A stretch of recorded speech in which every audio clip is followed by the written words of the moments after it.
Bismillahirrahmanirrahim. Assalamualaikum warahmatullahi wabarakatuh. Okay, apa khabar anak-anak murid Ustaz yang Ustaz kasih sekalian? Okay, Alhamdulillah hari ini kita akan menyambung semula pembelajaran kita untuk subjek fiqh bagi tahun 6. Okay, untuk kelas-kelas yang lepas kita telah selesaikan tajuk yang berkaitan dengan haji dan juga yang berkaitan dengan sembelihan.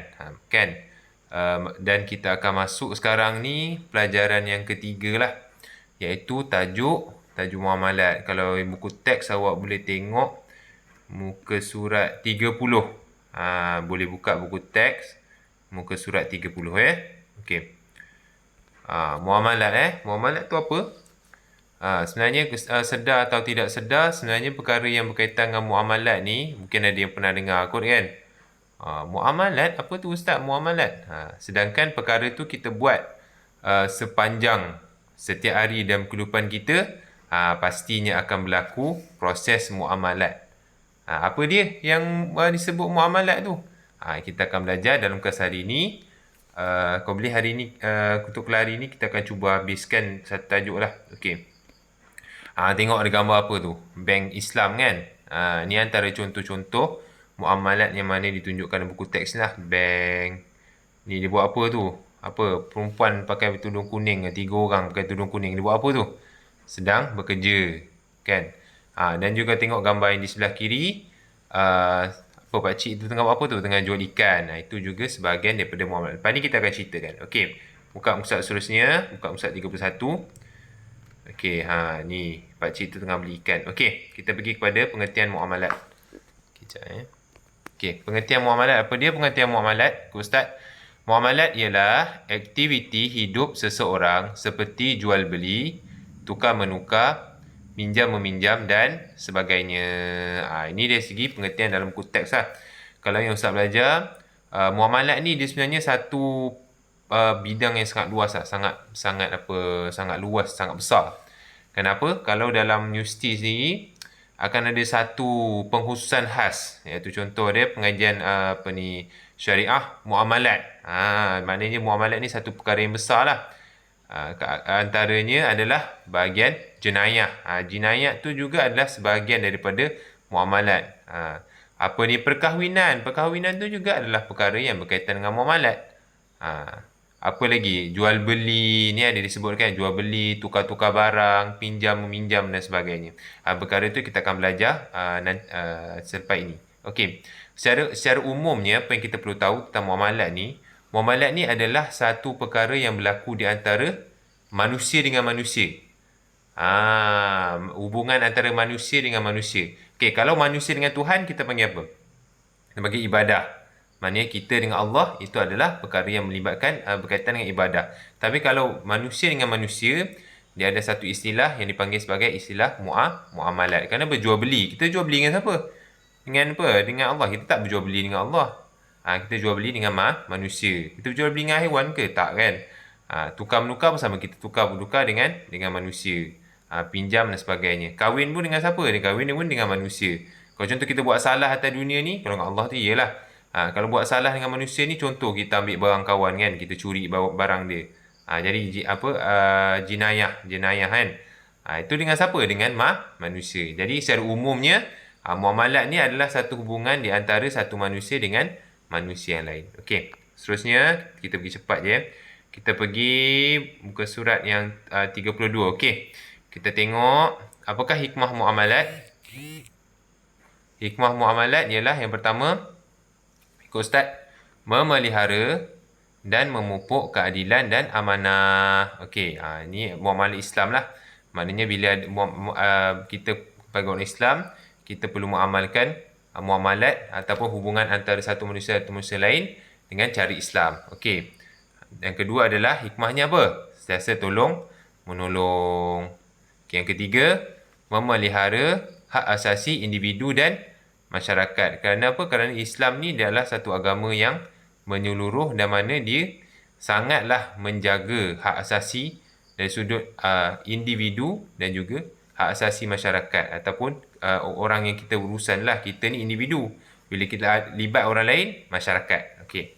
Yang keempat, memelihara kepentingan berlandaskan nilai akhlak dan ciri-ciri kemanusiaan. Okey, yang kelima, menggerakkan pertumbuhan ekonomi dan sosial yang seimbang. Ini kita akan bincangkan nantilah dalam bab muamalat yang dihalalkan dan muamalat yang diharamkan. Okey, cuma lima perkara ni nak tunjukkan bahawa muamalat ni adalah satu perkara yang penting lah dalam kehidupan manusia. Sangat penting. Kenapa? Kerana kita memang akan menggunakan perkara-perkara ni dalam kehidupan kita. Bermula dari kita bangun tidur sampailah kita tidur balik. Okey. Habis dah tu. Siasa membeli atau minum tentang halal. Ni juga satulah. Halal ni yang penting di Malaysia. Kenapa? Kerana bila kita nak makan satu perkara, kita perlukan makanan yang mesti ada cop halal lah. Yang diakui halal oleh Malaysia. Kalau yang halal Malaysia mana? Cuba tengok. Yang ke mana? Yang baris atas yang hujung sekali kan? Baris atas yang hujung sekali. Yang lain tu itu adalah halal-halal daripada negara-negara lain. Okey. Sekarang kita tengok muamalat yang dihalalkan dalam Islam. Muamalat ni ada dua tau. Ada yang dihalalkan, ada juga yang diharamkan. Maknanya dalam hubungan kita manusia dengan manusia ni, ada perkara yang Allah benarkan dan ada perkara yang Allah larang. Bukan semua benda kita boleh buat. Ada benda yang bila kita buat tu okey, berpahala, dibenarkan. Maknanya pada perkara tu kita buat, okey, luluslah. Islam benarkanlah. Dan ada perkara yang kalau kita buat, Islam tak benarkan. Okey. Kita tengok yang pertama, jual beli. Okey, Ustaz nak cepat je. Nanti kalau awak rasa awak tak faham, awak tengok balik video ni. Okey, pengertian jual beli. Okey, Ustaz. Jual beli pada bahasa ialah menukar sesuatu dengan sesuatu yang lain. Itu pada sudut bahasa. Yang kedua, jual beli pada syarak pula ialah menukar harta dengan harta mengikut cara yang tertentu. Okey. Yang pertama ni mudahlah kan. Apa dia jual beli? Tukar sesuatu dengan sesuatu yang lain. Contoh, awak pergi kedai nak beli aiskrim. Awak nak sesuatu. Jadi bila awak takkanlah awak sampai kedai kan. Okey, pakcik saya nak aiskrim. Awak belah. Awak tak bagi pakcik tu apa? Marah tak pakcik tu? Mesti dia marah, betul tak? Jadinya bila kita nak ambil sesuatu dari kedai tu, apa yang kita perlu beri pada pakcik tu? Kita kena bagi apa? Bagi duit lah kan. Contoh harga aiskrim tu RM3. Dia aiskrim apa? Cornetto ke apa kan. Bagi. Pakcik nak RM3 harga. Lepas tu awak pun boleh ambil benda tu. Kenapa? Kerana awak dah tukarkan duit awak dengan aiskrim yang awak nak beli tu. Faham di situ kan? Itu saya mudahnya lah nak faham. Okey. Kalau pada syarak pula, menukar harta dengan harta mengikut cara yang tertentu. Macam tadi. Okey. Pakcik tu dia ada kedai. Kedai tu harta dia. Itu barang-barang tu harta dia. Dia nak jual. Kalau contoh dia awak datang kedai tadi nak aiskrim, tiba pakcik tak nak lah jual kat awak. Jadi awak tak boleh ambil lah. Sekarang ni bila pakcik tu, itu harta pakcik tu, kedai tu. Jadi dia nak jual benda tu. Jadi awak pun datang, awak bawa satu harta awak tu apa? Duit. Jadi awak pun beri dekat pakcik tu duit tu. Kemudian awak dapat ambil aiskrim tu jadi milik awak. Duit tu jadi milik siapa? Pakcik tu lah. Maknanya kita tukar harta kita yang kita ada duit tu untuk kita pakai aiskrim tu. Mana pakcik tu harta dia apa? Aiskrim tu. Dan dia ambil harta kita duit. Cara yang tertentu lah. Cara tertentu nanti kita akan belajar. Okey, kalau zaman dulu pernah dengar sistem yang panggil sistem barter. Sistem barter ni apa? Dia pertukaran. Dia bukan macam kita ni. Kalau sistem zaman sekarang ni panggil sistem fiat. Duit yang kita guna tu duit fiat. Fiat tu apa awak pandai lah awak cari kan. Tak kalau semua ustaz nak bagi. Semua ustaz sebut je. Itu adalah sistem fiat. Maknanya duit tu sendiri, kita bagi duit tu adalah cuma satu nilai. Tapi dia tak gunakan dalam pembuatan benda tu. Itu awak tak faham, susah lah benda tu. Itu kalau nanti awak belajar dalam bidang muamalat baru awak akan faham. Okay. Kalau zaman dulu, dia gunakan sistem pertukaran barang. Contohlah, awak ada beras, ada padi, awak tanam padi kan. Contohlah tok awak tanam padi. Okey, ada beras. Tapi tok awak tu dia tanam padi je, dia tak ada daging. Dia tak ada ikan. Contohlah orang dulu mana ada guna sistem duit kan. Jadi macam mana dia nak dapat barang? Jadi cara dia adalah dengan sistem barter, pertukaran satu barang dengan barang yang lain. Suka sama suka. Contohlah, okey. Tok awak pun pergi dekat apa ni, ladang lembu. Okey, dia bawa. Okey, saya nak bagi ni 10 kilo lembu, 10 kilo lembu pula. 10 kilo beras ni. Okey, saya nak tukar dengan ni anak lembu ni seekor. Boleh tak? Dia pun sebab dia kata nak bela lah. Okey. Okey, boleh. Okey, 10 kilo boleh. Ambil anak lembu. Ataupun tukar dengan ikan. Okey, saya bagi ni segantang nasi. Dulu pakai sistem tu kan. Okey, segantang beras. Saya nak tukar dengan 3 ekor ikan. Sama lah tu. Dia tukar harta yang atuk awak ada, beras. Orang tu ada apa? Orang tu ada ikan ataupun daging lembu. Jadi dia tukar. Tapi mesti inilah syarat dia suka sama suka, dan syarat itu kita akan belajar nanti. Okey. Kita tengok seterusnya dalil Al-Quran. Okey, kenapa perkara atau muamalat atau jual beli ni dibenarkan? Dia Allah sendiri yang benarkan. Dalilnya apa? Surah Al-Baqarah ayat ke 275. Bismillahirrahmanirrahim. Wa ahallallahu al-bai'a wa harrama ar-riba. Maksudnya, Allah telah menghalalkan jual beli dan mengharamkan riba. Jual beli ni Allah halalkan, riba ni Allah haramkan. Apa itu riba? Nanti kita akan belajar nanti. Okey. Sekarang ni kita tengok seterusnya hikmah jual beli. Yang pertama apa dia? Dapat memenuhi hajat dan keperluan hidup manusia. Ni memanglah bila kita nak sesuatu perkara, kita nak makanan dan sebagainya. Kita contohlah kita nak makan, kita makan apa? Kita makan nasi. Orang Malaysia makan nasi lah. Orang Eropah, orang Barat tu dia makan gandum kan. Ada setengah tempat makan barley. Sebagai makanan asasi. Ikutlah tempat. Okey. Bila kita nak suatu benda tu, kita tak ada benda tu. Maknanya rumah kita tak adalah tanam padi, betul tak? Rumah kita tak adalah bela lembu. Rumah kita tak adalah bela ikan. Jadi kita tak ada benda tu. Jadi kalau kita nak makan macam mana? Jadi kita kena dapatkan dengan pergi ambil ataupun beli daripada orang yang ada benda tu. Kalau nak pergi nak pergi beli barang-barang, beli kedai runcit, betul tak? Kedai runcit tu dapat daripada mana barang-barang? Daripada petani, daripada pengilang dan sebagainya. Jadi bila adanya konsep jual beli ni, bagaimana kalau kita nak makan, kita beli beras, kita beli ke kedai runcit. Kedai runcit macam mana dapatkan beras tu? Dia beli daripada kilang. Kilang macam mana dia dapat beras? Daripada petani. Okey. Dia beli daripada petani, dia proses, lepas tu nanti sampai kedai, kan kita beli. Itulah dia. Kita pun dapatlah makan kan, alhamdulillah. Okey, seterusnya dapat memiliki sesuatu dengan cara yang halal dan diredai oleh Allah. Maknanya tak adalah kita pergi kedai tu main ambil je. Sedap aiskrim ni. Ambil aiskrim. Makan. Habis. Lepas tu pakcik tu nganga, apa budak ni makan aiskrim aku? Duit tak bagi semua kan? Jadi bila kita nak buat perkara tu, kita mesti buat dengan cara yang betul lah. Macam dalam pengertian tadi kan, dengan cara-cara yang tertentu. Dengan cara kita serahkan sesuatu. Okey. Soalnya kita cepat je ni. Okey, rukun jual beli. Okey, rukun jual beli. Yang pertama apa dia? Penjual. Mesti ada orang jual lah. Pakcik yang jual kan kat kedai tu. Pembeli siapa? Kita.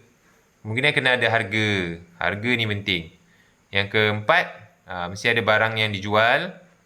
Barang yang dijual tu apa? Kita ambil contoh tadi lah aiskrim kan. Okey, ijab. Ijab ni adalah kita. Okey, pakcik saya nak beli aiskrim ni. Qabul ni apa dia? Qabul ni secara mudahnya ni lah terima. Okey, pakcik jual. Okey. Berjual pembeli faham kan? Harga faham, mesti ada harga lah. Tak adalah beli satu benda. Ini pun apa harga dia ni? Tak tahulah. Lepas tu boleh tanyalah kan. Pergi kaunter, pakcik ni berapa ringgit? Tahulah harga. Okey, barang yang dijual kita tahu barang. Tak ada sampai aku nak beli apa ni? Kedai ni kosong. Lepas tu pergi keluar. Okey, awak kena bayar RM20. Kenapa pula saya tak ada apa-apa pun pakcik saya beli? Kan mesti ada barang yang kita nak beli atau barangnya yang nak dijual kan. Okey, ijab adalah kita sebagai pembeli kita kita cakap kat pakcik tu, pakcik saya nak beli barang ni. Saya nak beli barang ini dengan harga berapa-berapa. Okey, qabul apa dia? Okey, pakcik jual barang ini dengan sekian-sekian harga. Itu kalau zaman dulu ialah kena cakap benda tu. Zaman sekarang macam mana? Pergi kedai. Cik. Pakcik tu angguk. Pergi. Macam itulah lebih kurang kan. Ataupun tak bercakap pun.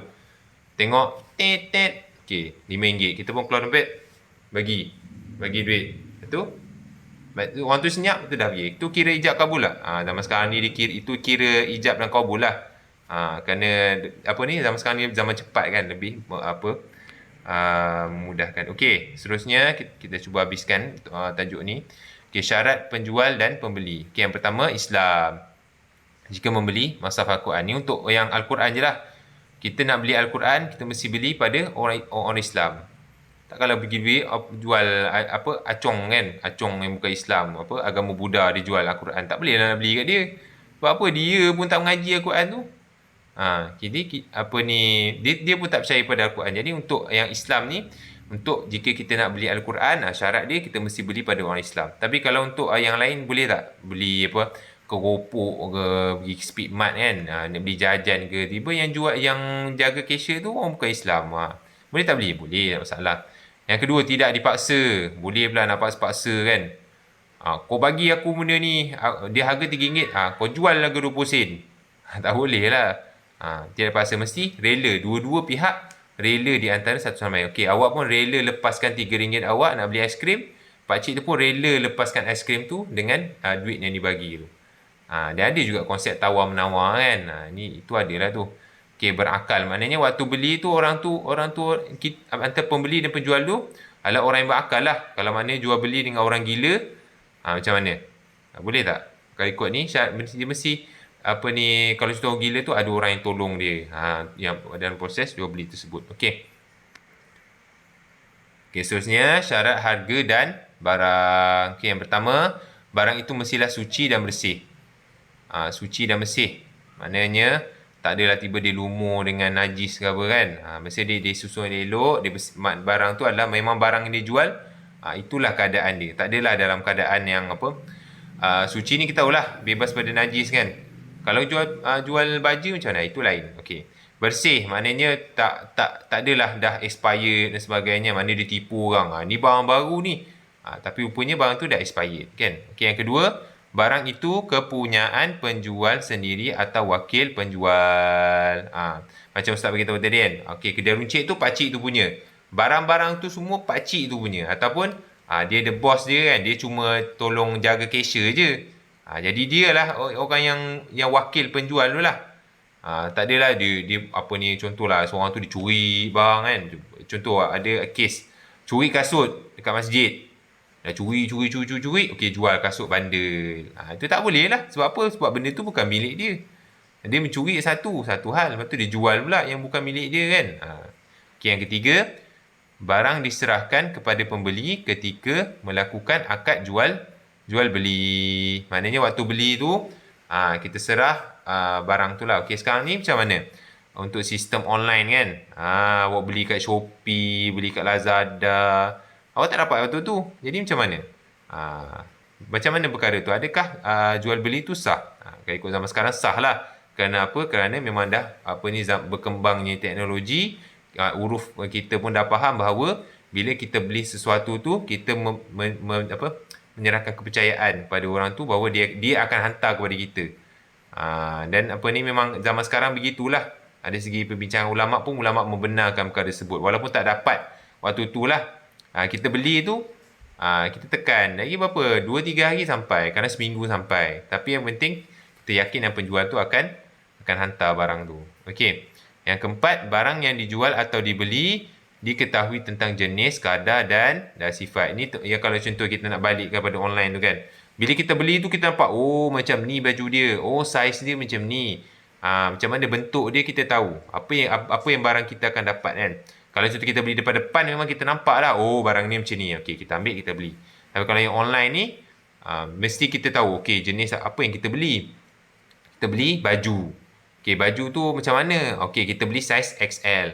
Kita beli, okey, sifat dia macam mana? Warna merah, warna mana? Ini tak. Pergi kedai tu, okey, beli baju. Tekan. Okey, harga baju tu RM30. Beli baju, tekan. Baju. Tapi baju macam mana? Aku dapat baju apa ni? Kan, mana jual beli tu, dia tak ikut syarat dan ni lah. Syarat harga barang yang ditetapkan oleh Islam. Okey. Seterusnya kita pergi pada larangan jual beli. Okey, apa dia larangan jual beli? Yang pertama, menjual binatang buas yang haram dimakan. Ni untuk makan lah ni. Contoh jual harimau, apa? Daging harimau kan, harimau menangis. Bukanlah, harimau menangis tu daging. Jual apa ni, biawak ke kan, jual untuk makan tak boleh lah. Jual singa, daging singa tak boleh lah. Ataupun jual binatang-binatang yang terancam atau hampir pupus untuk dibela, tak boleh lah. Melainkan kalau dibenarkan oleh undang-undang, contoh jual apa, burung yang eksotik ke apa kan, untuk jadikan binatang peliharaan, itu bab lain. Okey, seterusnya menjual sesuatu najis yang tidak dapat disucikan. Ni contoh dijual sajalah. Kalau contoh jual baja tu memang najis, tapi secara urufnya ataupun secara memang apa ni difahami masyarakat bahawa memang kita beli tu adalah untuk kegunaan kita untuk tanaman, untuk nak tanam pokok bunga kan. Kita beli najis tu memang ada kegunaan lah. Ni jual najis saja-saja. Contoh lah, ada artis tu, contohlah artis Korea, fanatik sangat Korea. Dia pun dia buang najis tu, dia jual dekat online. Boleh tak? Lepas tu ada peminat, wah najis. Najis apa? Contohlah nama Lee Min Ho, contoh wah taik Lee Min Ho. Dia pun nak beli, nak simpan. Boleh tak? Tak boleh. Kenapa? Kerana kalau ikut larangan jual beli ni, kalau jual satu najis, tak boleh. Najis memang tak boleh lah. Melainkan kalau contoh najis tu apa? Seperti baja dan sebagainya kan, memang ada kegunaan. Okey. Yang ketiga, menjual harta benda yang telah digadaikan kepada orang lain melainkan dengan keizinan daripada orang yang memegang gadaian. Ni dalam bab gadaian ni susah sikit lah awak nak faham. Ustaz pun belajar bab gadaian ni, Ustaz tak berapa faham lah sebab bukan pengurusan Ustaz kan. Cuma secara mudahnya, contohlah. Contoh emas lah kita ambil mudahan. Mak awak ada rantai emas, dia pergi dekat Arahnu, dia gadaikan. Gadaikan ni maknanya dia bagi emas tu dekat Arahnu tu, dan dia bagi mak awak dalam contohlah jumlah RM1,000 dengan gadaian emas tu. Jadi mak awak pun pakai RM1,000 pergi buat berniaga semua, betul dapat untung. Dapat RM2,000. Jadi mak awak pun bayar balik RM1,000 tu, kemudian dia dapatlah balik emas yang dia gadaikan tu. Itu secara ringkasnya lah. Cuma yang kompleks ni ada kadar upah dan sebagainya tu, itu nantilah kita, untuk tahu awak tak perlulah belajar benda tu. Okey. Itu saja kot. Okey, nanti yang untuk akan datang kita akan belajar minggu depan.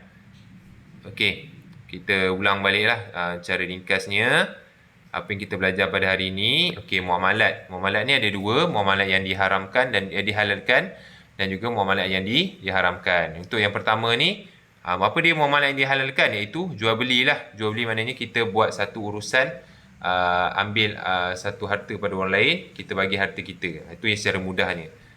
Okey. Kenapa kita boleh buat jual beli? Perkara ini dibenarkan oleh Allah Subhanahu Wa Taala dalam surah Al-Baqarah ayat 275. Okey, hikmah jual beli ni apa? Dapat memenuhi kita dapat makan, dapat beli pakaian dan sebagainya. Okey, rukun jual beli ni lah tadi. Mesti ada orang yang jual, ada yang beli, mesti ada benda tu ada harga. Kita tahu apa yang barang jual, kemudian saya beli, ijab, dan qabul tu apa? Saya jual. Okey, syarat penjual, pembeli, inilah yang awak dah belajar tadi kan. Okey, harga, syarat harga, barang dan sebagainya. Okey, itu saja untuk kelas hari ini. Kalau ada soalan, awak boleh WhatsApp dengan saya lah. WhatsApp soalan tu kalau awak rasa tak faham tentang pengajaran yang diajarkan pada hari ini. Okey, sekian saja. Assalamualaikum warahmatullahi wabarakatuh.